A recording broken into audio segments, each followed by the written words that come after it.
Hello, baby. The post-war years saw a loosening of codes of all kinds, musical, religious, and codes of dress. Now a new modern voice was chiming into the fashion chorus, the voice of youth. Well, we tend to think of the Eisenhower years as being fairly conservative in some ways.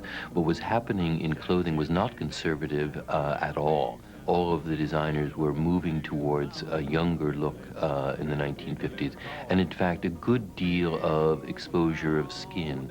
One young Hollywood beauty especially captured the attention of teenage girls. She was only 18 when she married Nicky Hilton, in a wedding that was the fantasy of Bobby Soxer's coast to coast. Her movies had a major impact on what young women would wear.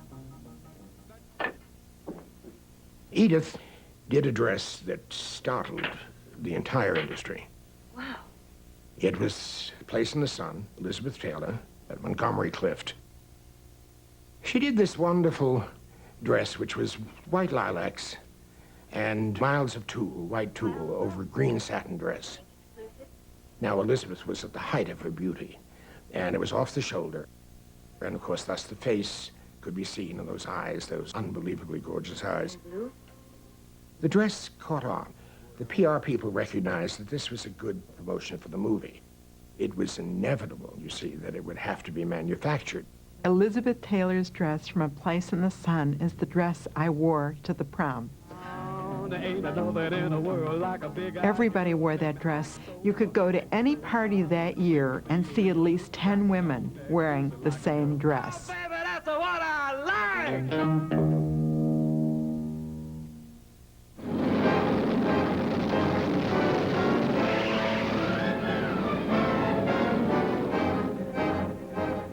There's no doubt that the male rebel that comes with James Dean, Marlon Brando, figures of the 1950s were highly influential for clothing that people could easily imitate. Even the red windbreaker that's worn by James Dean in Rebel Without a Cause really gave license to the general public to think about the kind of clothing that they're wearing.